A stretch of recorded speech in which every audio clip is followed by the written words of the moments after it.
Alright, welcome back to Missing Persons TV. I'm Brian Ladd with my co-host Deborah. Today is Friday, May 1st, 2009, 8:33 p.m. Tonight we're going to be covering three cases, and these cases are from 2007. We're just going in numeric order. We're going to start off with case 581, Nylene K. Marshall, 582, Christine Marie Easton, and 584, Leanna Warren.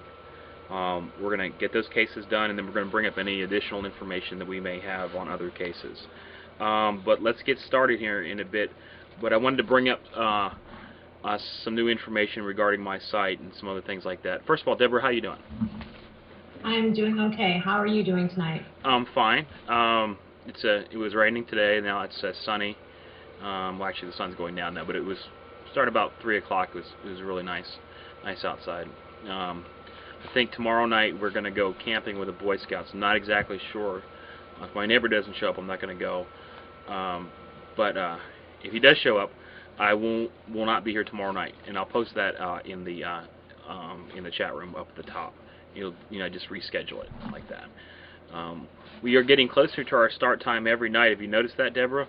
Usually we're 2 hours late, and then we're an hour and a half late, and we're only 30 minutes late today. So. That's actually pretty good for us. I know we brought up some information on the swine flu, the N1H1 virus. We mentioned the website that we have up for that if anybody has any information. From what I'm hearing, Deborah, it sounds like it's pretty good news. It's not really getting out of control like some people had thought. Did you hear right. about? That's what I'm getting too. Although, there's cases, it's not skyrocketing, and, we're not having fatalities so much from it. Right. I think in the future we're going to hear there's going to be a lot of, reported cases in the United States, because I think the United States is probably keeping a lot better records than other countries, especially Mexico. And I say that because I don't think a lot of people in Mexico have access to the hospital systems like we do. So a lot of people just stay home, and it looks like the mortality rate is pretty low, and that's good unless something happens or a mutation or something. I did check the CDC website, and the flu is no longer called the swine flu, which makes sense. It's called influenza A, I believe, H1N1. Is that right? That's what I saw in there also. Okay. Either way, it's still not good. But it looks like that things are going good. As far as I know, there's no more deaths in the United States. I don't know how many people may be critically ill, but I haven't heard anything like that either. Have you? I haven't either, and the thing is that with the cases that we have confirmed and with the samples that have been sent off, for, to see if, other people have it, if they are going to confirm those or not, I think my opinion is probably that quite a few of those, if not the bulk of them, would never have went in for medical attention to begin with, because it's the flu, unless they knew that there was a reason to get checked, because they could have this flu. And right. Because it's in the news. Otherwise, I don't go to the doctor when I have the flu. Right. I attended. We had a play at our school tonight or last night, and we were all packed in the gymnasium. I'm not sure if that was a good idea or not, but I feel fine. My kids are fine. Actually, nobody's sick. So I don't know if that was a good move to do that, but. And I know a lot of schools are closing, which might be a good idea, but it seems like, at least to me, that it's not going to be as bad as everybody had thought, or some of the media news outlets were putting out.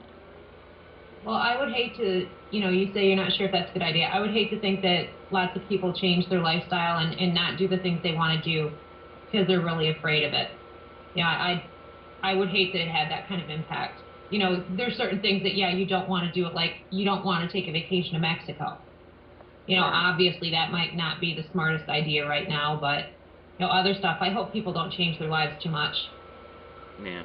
Well, that's one thing about Americans, though. We drive on. Look at after 9/11 and everything else. We terrorist attacks and stuff, that doesn't stop us. So that's one thing we're proud of, is we don't let, things affect us that we can't change, So that's good. Speaking of change, as of April 20th of last month, I've started posting my dreams in a private area. And I did that for the fact is that, as you guys notice, I'm putting most of my time into missing person cases, and then having them in a public area. I'm getting a lot of emails and stuff, responding to and from, each additional, or each dream dwelling. And that is actually a lot of work, and it's time consuming. Not that I don't like doing it. I will be posting all those dreams in the forum. So if you're not a member, most people have memberships. I've given out free memberships, for years now. You can just go to the forum, which you can just click on the forum tab. And I will be posting all those streams in the forum. If you have any comments, or whatever, please post them there.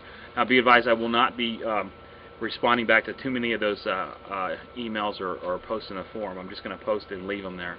I really don't have the time, guys. I've got a family and another one on the way, and we're doing this stuff with the missing person sites and all that kind of stuff. And that this is taking at least 3-4 hours a night just on the website. So, and I think that my time is better spent doing the missing persons. I'll still post dreams, but and I'll still translate them. But that's the way it's going to be.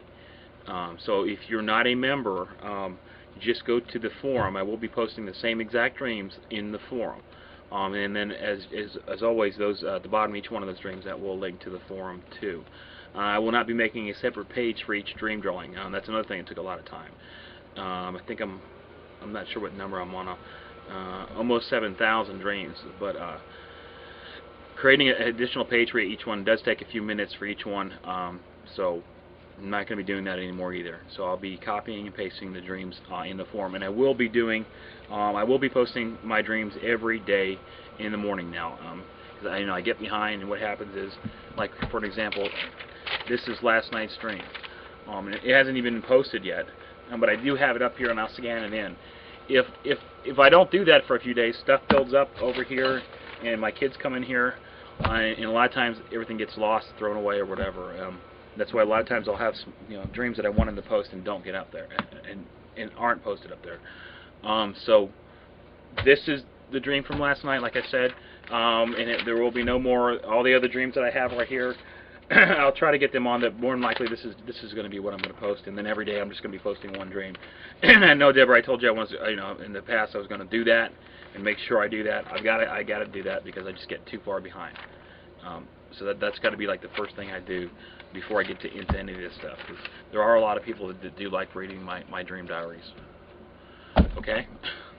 I agree, and I'm glad that you're coming up with some ways to balance everything, because you definitely have a lot that you do. Well, yes, well, so do you. So, and every day it seems like we're adding more onto our plate, which, as far as missing people goes, I love. I have no problem doing that. But the only compromise would be I don't post all the dreams. So I think this is probably be the best way to do it. Is just post them there, and then posting them in the forum is pretty easy. All you got to do is just put in the URL to the image. What were you saying again, Deborah? Well, you're coming up with a way to balance things, and it is important that people are able to follow your dreams, because there's so many that I've talked to in chat that, or people that do email in or, say something on the forum. You have a lot of people that really, if they didn't have, they weren't able to look at your dreams. I mean, that's an important part of their day. I'm sure there's people that do it while they drink their coffee in the morning. There's, yeah, it's actually, like a some routine people do. to them, and you'll mess up everyone's happy routine, Brian. Well, I've already have though. I've messed it in the past couple of months. I've been getting, I've been doing other stuff, and I put that on the back burner. So I really am. I used to send out daily emails as far as my dream drawings go. That got too expensive because I used your mailing list provider, and they actually charged me per email. I kid you not, I got to pay to send emails. I've tried to find a better way to do that, but I think so far your mailing list provider is the best. So I've been sending out maybe a weekly email, and that went to a monthly email, and I think about a month is the longest time I think I haven't sent an email. But so I'm trying to get everything to the forum, so that way. If you have something you want to post, in comment or reply to that dream, please do it there. And the good thing is that the dream forum, it's the dream discussion forum, and when you go there, it's actually not just for me. I've got actually a small part in there. I really want to see you guys' dreams and post those and discuss those or whatever. I really am interested in that, and I do have time to see those. just going to a page and looking. So you guys, if you have dreams, please post them there or anywhere. But I think doing this will definitely save me a lot of time. Instead of spending an hour or 2 hours a day actually scanning, posting these dreams, really it's only going to take 10 or 15 minutes now. So that's the way it's going to be, and I'm sorry if anybody says, well, why do I need a membership? Well, go to the forum. If you want to be a member, there's ways you can always do this as free. Donate to any charity. If you donate to a charity, prove it, and your membership is free. I mean, any charity at all. And just send me an email. And actually just show proof of whatever charity you donate to, and then with that, please include what you want for a logon and password, because I add those myself. I don't have anybody keep track of that. I actually just add them, and then you're in. Okay? I know this is not missing persons related, but I wanted to get that out real quick. Am I missing anything else, Deborah? So I covered that. As far as the site goes, that's it. I know we talked about missing persons websites that we developed. We did that last time. If you guys you're a family member and you have somebody that's missing or in danger, or not endangered, but if some harm came to somebody that you know, and you'd like a website dedicated to that person, let Deborah know, and we'll help you with that. And as always, that's free. It just takes our time. I use one server, and it does not cost me a dime to add your website, other than the $5 a year for the additional IP or domain name DNS ad or whatever it's called. Deborah, how can they get a hold of you? Call 1-800. Yeah, well, pretty much on how many different pages on your site now? Yeah, okay, guys, the one thing, and I thank Deborah for all the help. Something about email to Deborah. Well, anytime that you see Deborah listed and referencing sending an email to Deborah, I am the one and only, and they all will come to me that are, when they're mentioned for various reasons. Any of those email addresses work, or the easiest would be deb@briansprediction.com. Okay. Yeah, basically all the emails go to Deborah, even stuff to Dee, the dreams and stuff. Everything really does go to Deborah. When it relates to missing persons, which seems to me it's getting bigger and bigger section, which is good. But if you want to get a hold of me, most people know my email address. If you're a member, I send that to you, and you can contact me via that or Skype, and you should have that information too. So well, thank you, Jamie. Jamie says poor Deborah gets all the mail. Well, actually, she doesn't get too much mail. I don't get that much. I know Brian gets tons more than I do. I could do without all of the man spam I get, though. I call it man spam because it all comes off of Brian's website. Yeah, well, I remember I signed you up for spam for Christmas, so well, that's you the gift that keeps on sent giving. Me some spam for Christmas too. Well, you're welcome. Yeah, thank you so much for that. I never received another thing, if anybody out there wants some free spam, let me know. Yeah, and it said Merry Spammers. It was awesome. What happens is, I think a lot of times with spam is, I use this program called Traffic Seeker, and it submits your domain name to search engines, and it says we'll submit you to 2 million search engines and stuff. There's no 2 million search engines. Most of them are like FAA link pages, free-for-all link pages and stuff. But a lot of times spam happens like that. But so if you'd like that spam, let me know. Send Debbie your email address, and we'll be happy to hook you up with that. Absolutely free of charge, no commitment. And you won't feel lonely at all when your box is filling with spam by the minute. Yeah. And you never be able to complain you don't get any email or anything like that. I've actually heard people say that. They complain I think send me your first and last name, and we can personalize that spam for you, too. And there you go. That would work really great, wouldn't it? Okay, Amber Alerts. What's going on, Deborah? Is there anything new? Well, there's a case that I think that a lot of people are paying attention to. It was featured by Nancy earlier this week.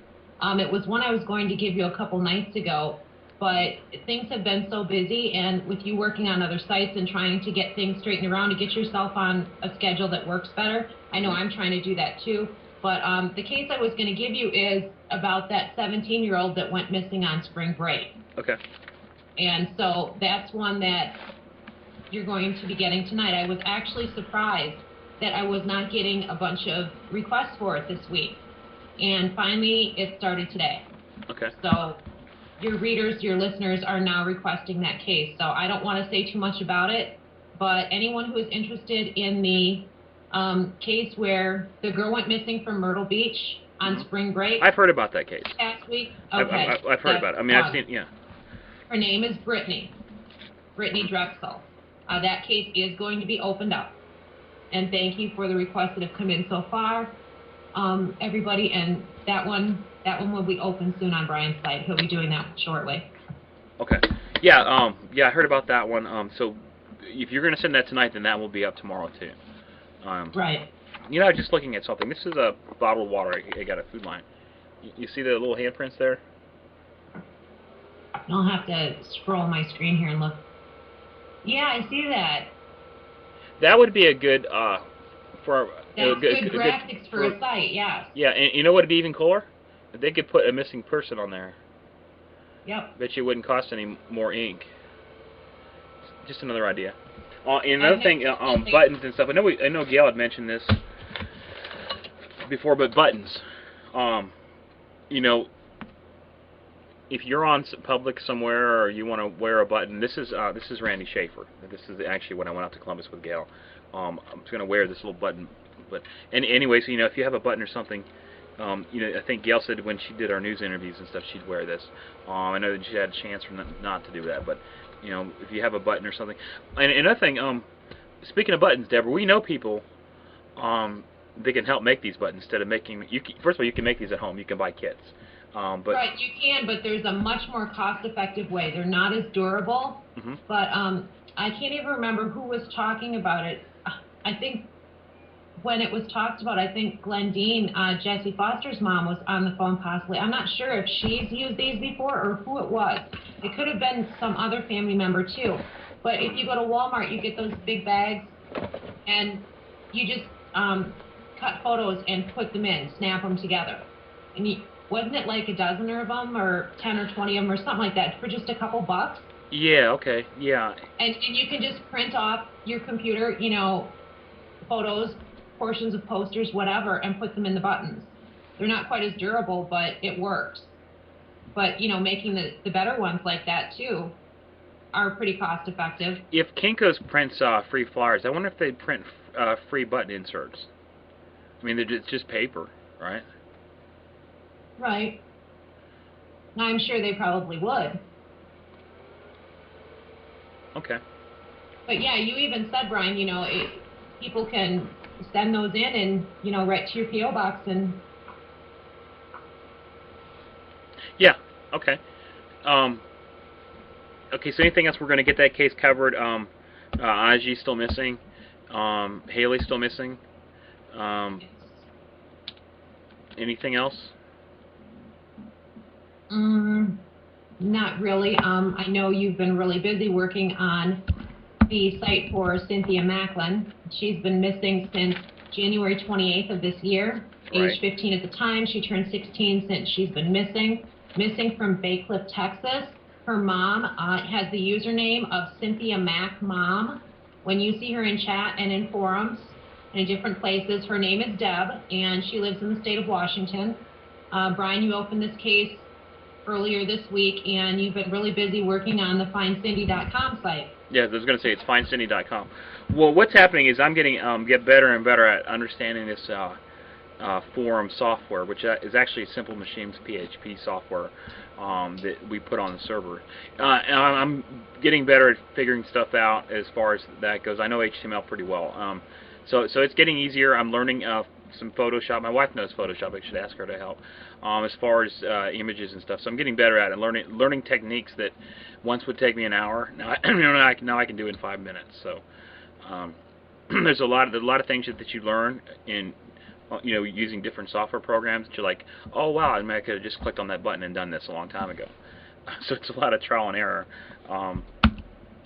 but I'm getting better at it. So if you have a missing loved one or something, contact Deborah, and she'll be happy to hook you up. Right, Deborah? Yes, and Brian will put up a really nice looking site for you. For those of you that have seen findaji.com, he did a super job on that. It looks really great.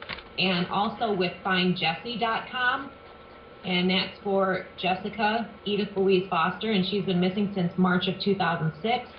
And now with the Find Cindy site for Cynthia Macklin. So please visit those sites. Feel free to post information, print off a poster, put it up at your local post office, put it in your car, send the information around, pass the links around, pass the images around to people so more people can see the photos and know that these people are missing. That's all we're asking. We just want awareness out there, because these people can't get home to their loved ones unless people know they're missing and Right. can help identify them. Aji Desir, if you Google Aji Desir now, I believe Find Aji is number 3rd now. We're right below America's Most Wanted. So it's obviously people are linking to it. I'm posting some stuff in there. So let's bring Aji home. However it takes. Speaking of the websites, all 3 of those websites are going to go out in an email I'm going to send tonight on my mailing list to about 10,000 people. So hopefully people will visit some of these sites and post information or whatever. If not, just visit the site and you'll just look, because you might have seen this person. Have you taken a look at Find Jessie recently in the last couple of days, Brian? Yeah, I sure did. Glendine Grant is Jessie Foster's mom, and Glendine has just put so much wonderful information there. I know she's going to be putting tons more, but she's got sections for missing persons. She'll have more than just Jessie's information there, which is wonderful. She spreads the word about a lot of missing persons. She's putting information that's important regarding human trafficking and other dangers. There's a section for what to do if someone you love is missing. And so Glendine is really great at that stuff. I know we've talked about that many times, on broadcast and all the work that Glendine does. So everyone, please check that out and share that info with other people. Okay.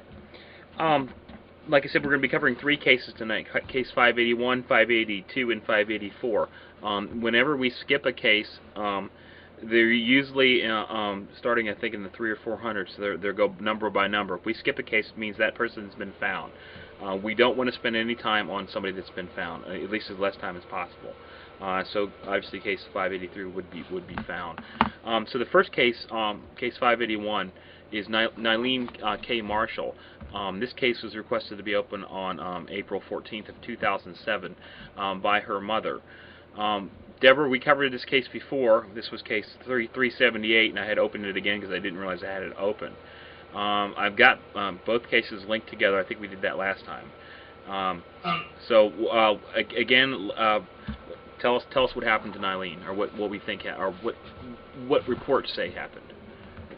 Okay, well, Nylene K. Marshall has been missing since June 25th of 1983. So she's been missing for over 25 years now. Missing from Clancy, Montana. Date of birth, September 18th, 1978. 4 years old when she went missing. 30 years old right now. At the time that she went missing, she was a little over 3 feet tall and close to 30 pounds. She is a Caucasian female with brown hair and blue eyes. She has a small mole above her left eyebrow, and she does have dimples on both her cheeks. And she's fair-complected and right-handed. Now, she was with her family picnicking in the Helena National Forest, which is located in the Elkhorn Mountains, on June 25th of 1983, and that's near her hometown of Clancy, Montana. She was playing with some other kids, and they walked ahead of her a bit for a moment, and when they turned around, she was gone, and that was about 4 p.m. that day. They searched that area for her and didn't find any traces of her. There was an unidentified man wearing a jogging suit seen nearby there just before she went missing. They weren't sure if he was connected or not. In 1986, a few years after she went missing, a person in the state of Wisconsin sent a typed letter to investigators stating that he had picked up a girl named Kay. The letter had details about Nylene K. Marshall's case that they had not released to the public. And the writer said that he had a good income and that he worked from his home and that he homeschooled Kay. He stated that he also traveled a lot, and when he did, he traveled all over the U.S. and Canada and to Great Britain. When he traveled, he typically would take Kay with him. He said that he loved her and he didn't want to give her up, and he did understand that her family missed her. That letter ended up being postmarked from Madison, Wisconsin. There was also somebody that called anonymously, and they claimed to be the person that wrote that letter. Calling a place called Child Find Network, which is an organization for missing kids located in New York, and they called several times. They traced those calls to different phone booths, and one of the phone booths was located at a pharmacy in Edgerton, Wisconsin. Edgerton is not that far from Madison. They said that the information that came from those phone calls and some of what was in that letter that I mentioned indicated sexual abuse. They haven't been able to locate Nylene K up till now, and they have not been able to identify the person who wrote the letter or made the telephone calls. And they're not sure if that person really is connected to her being missing. You know, if the K that this person speaks about is actually Nylene K. Marshall. What do you have on this one, Brian? Thanks, Deborah. As I said last time, I think that Nylene is alive. These are the dream drawings from 12/29/07, and then I'll go back to the earlier case, and there is a connection. The first dream drawing says WI K22 blue dress baby girl. And that's a drawing of, it could be K, huh? When did she go missing? June 25th of 1983. Okay, so that could be K. The next one says, boyfriend designs websites, and then the word Jeff. And it says, I'm not sure, but I believe Nylene is alive, might be living with her boyfriend that designs websites. And then, there's we did a show number 41 on that, and then there was an email from somebody.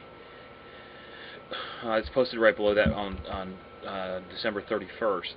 And going back to case number 378, which is the same case, the first dream drawing, and this was done on I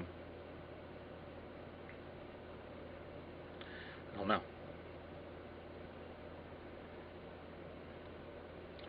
I don't know. Hold on a second. Look a little closer.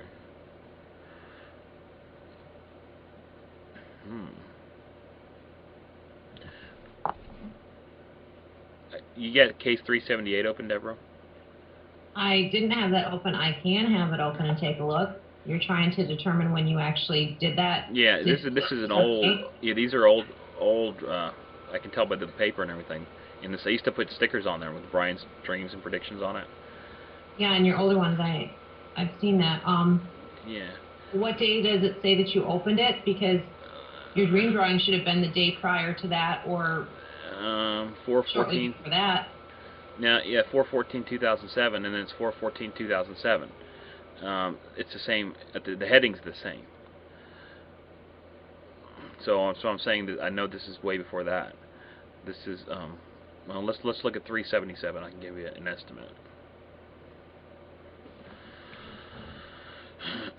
377, yeah, April. 4/14. Yeah, April.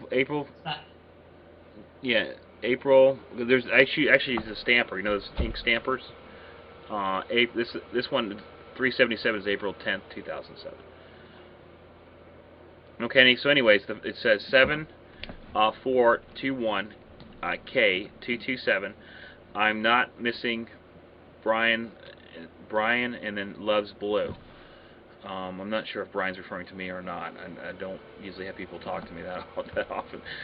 McDonald's, 3.6 miles, safe and pregnant, 6 months, baby girl, go to hospital, Wisconsin, and then Jefferson. And that is a drawing of either a hospital, and it could be the home of where she could be living.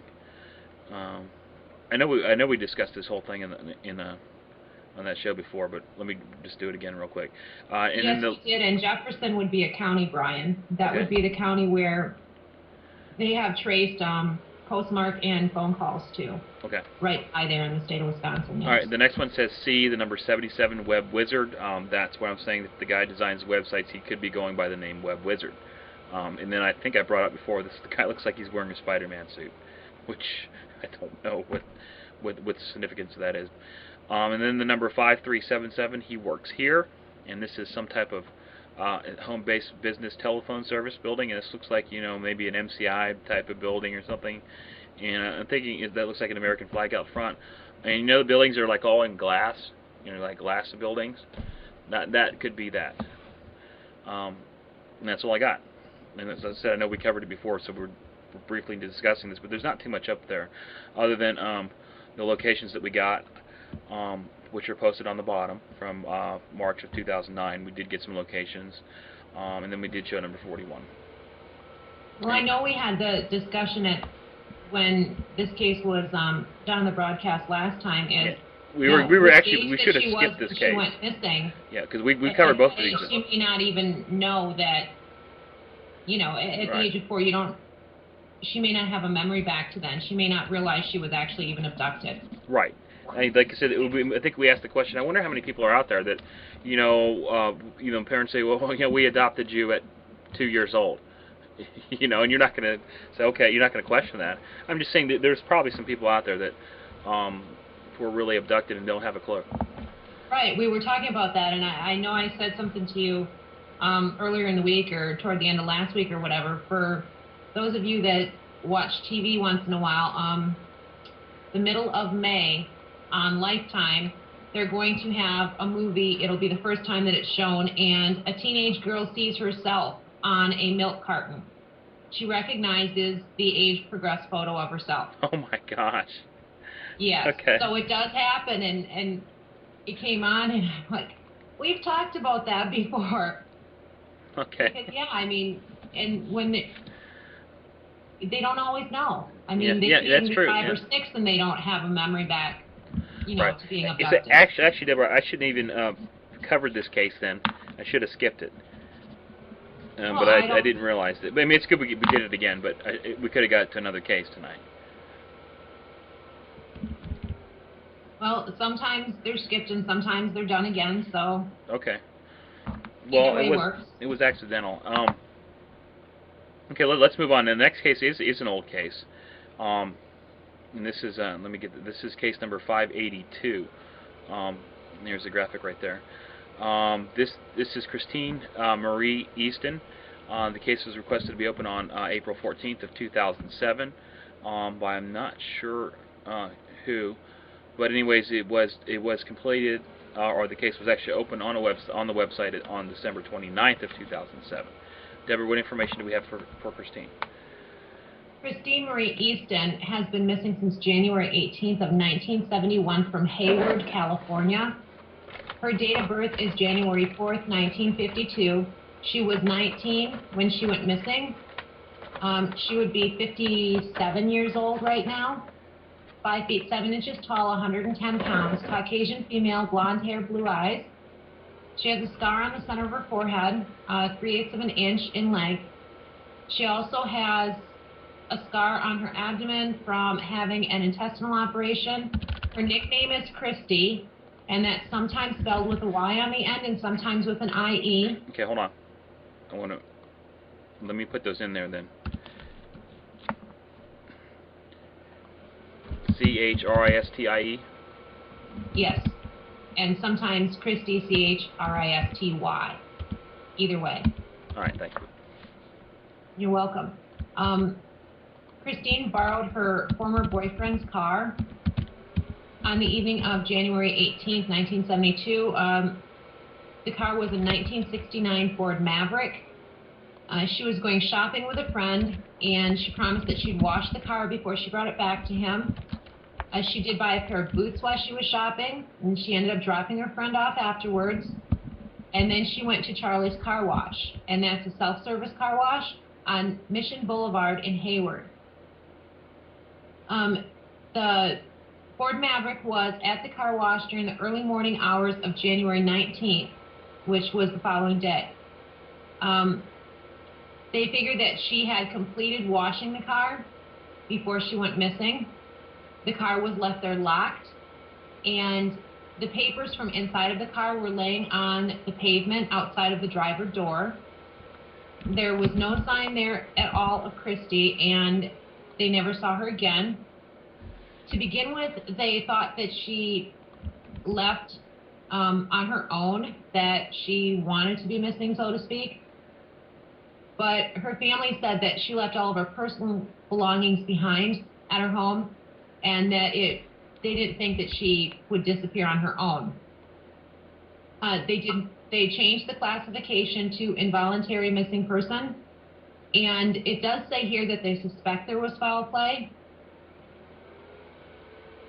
There was a billboard put up in 2005, so, that's a lot of years after, her going missing in 1971, and that billboard was appealing for more information for her case, and that was located near the car wash that she went missing from. What do you have on this case, Brian? Thank you, Deborah. This, I don't think this, she ran away on, I think she was basically abducted. The first one says Angel Island, San Francisco. That is an island. At the park, and then the number 9, Full Moon Red. The next one is a drawing, I believe, of her. It says body is in cove, 3-man boat party. She did not go willing. Raven, 17-year-old male. Then the word flock, and the number 19. Translation says, I'm sorry, but I do not think Christine is alive. She may have been taken by a teenager named Raven to a party on Angel Island in San Francisco.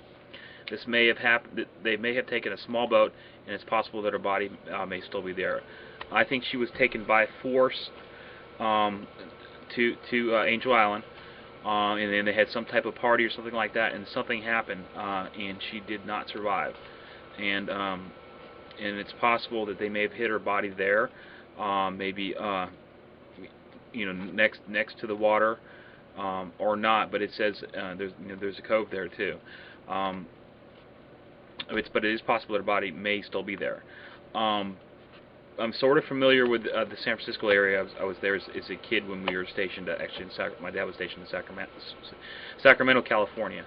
So I've been there. I do think there is an Angel Island. I'm sure there's some type of cove or something. We didn't do any research on this. There's no maps. There's no replies back. It's just an empty case. So maybe a little bit of research. If somebody knows anything about that, please post that information in the forums, which is missingpersonforum.com. Anything else in this case, Deborah? But no, I don't think she's alive, unfortunately, and I don't think she just ran away. No, I don't have anything else on Christine's case, Brian. Okay. One thing I did not know, there's no death symbol or anything like that, or the drawing they usually do. But as far as the wording goes, I'm pretty sure that Christine is not alive. Okay, let's move on to our last case of the night, and this is case number 584. This is Leanne Warner. The case is requested to be opened by a ghost hunter.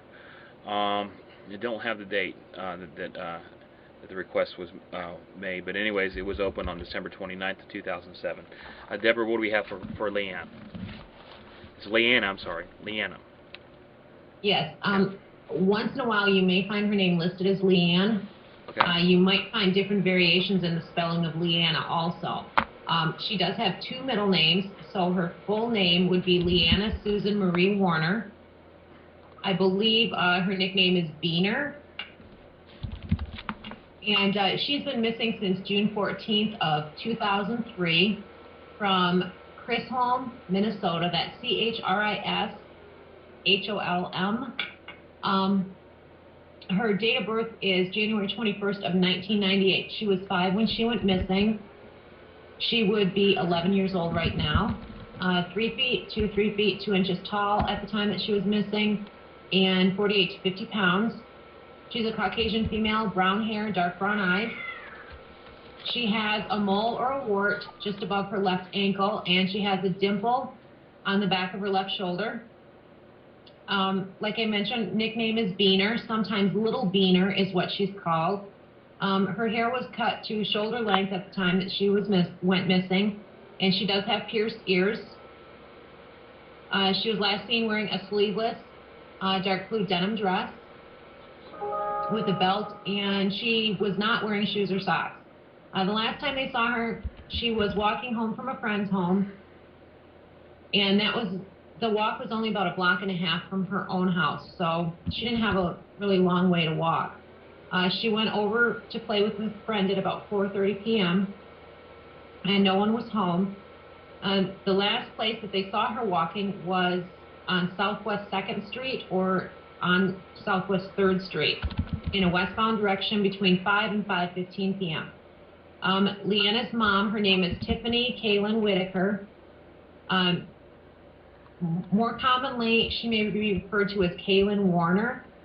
She started looking for it about 5:30, and she got children from the neighborhood to help her look.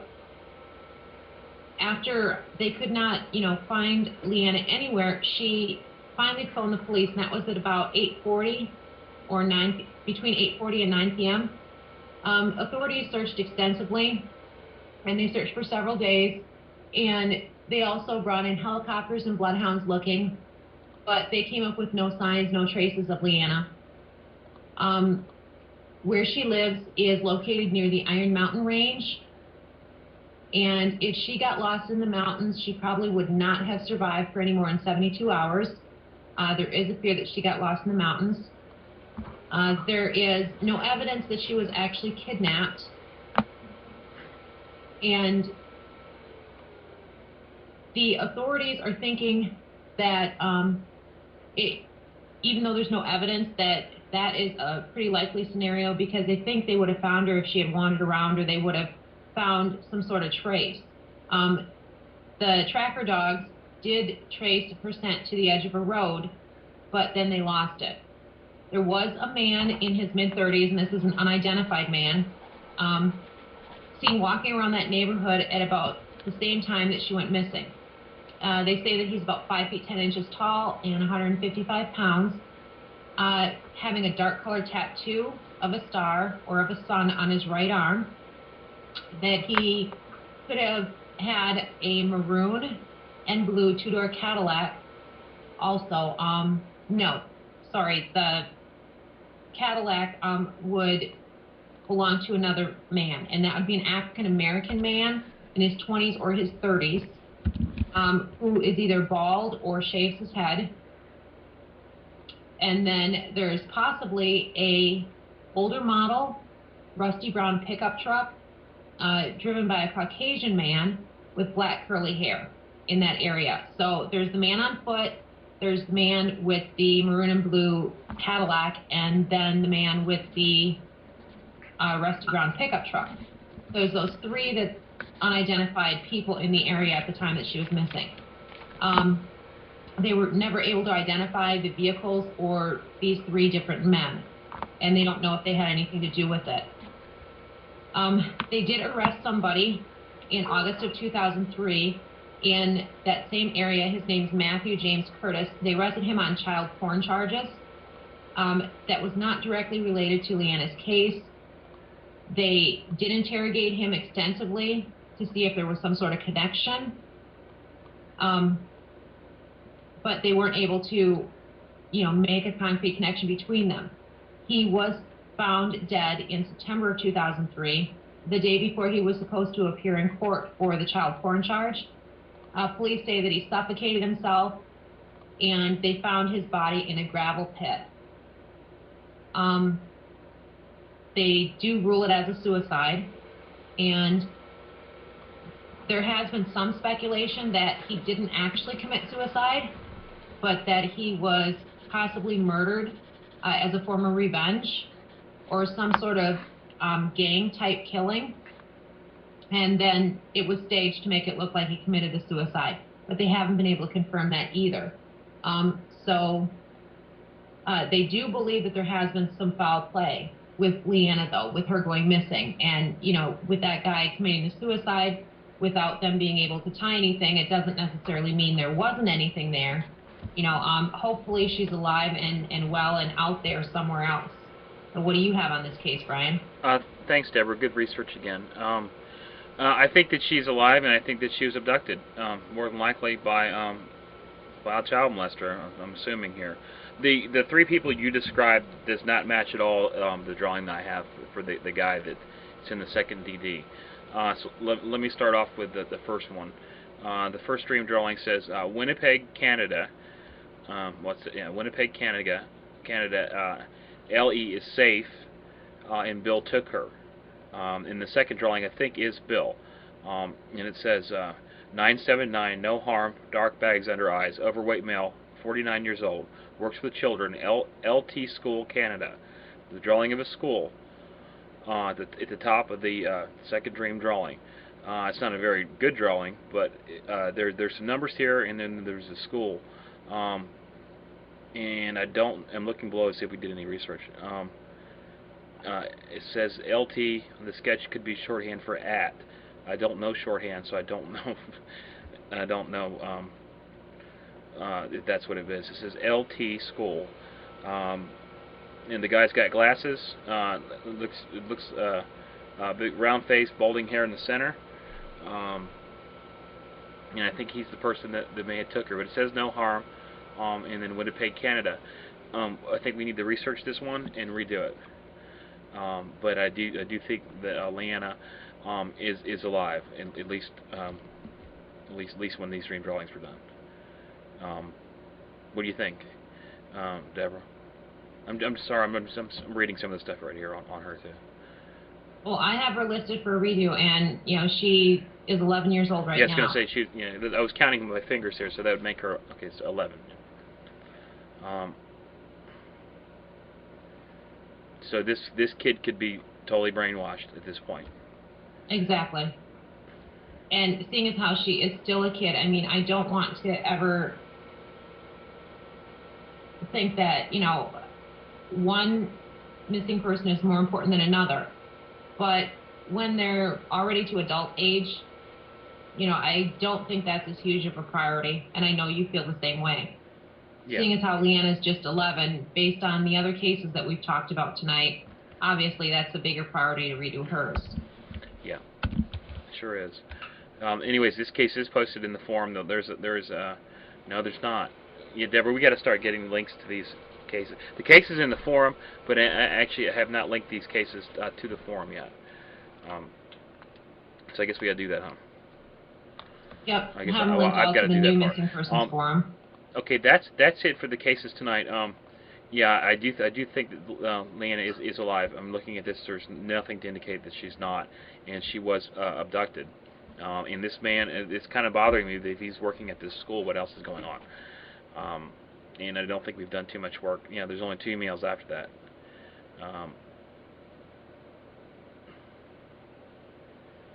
And that's it. And there's a person that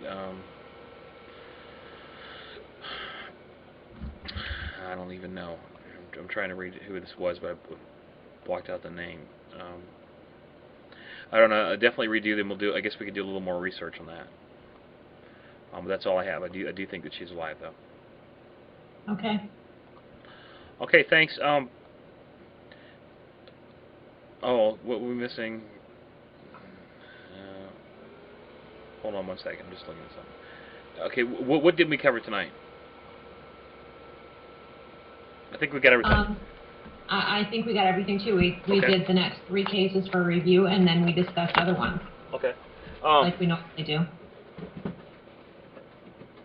We're still doing the what's in the box learning challenge or whatever. Here's the box again. You guys don't know what I'm talking about.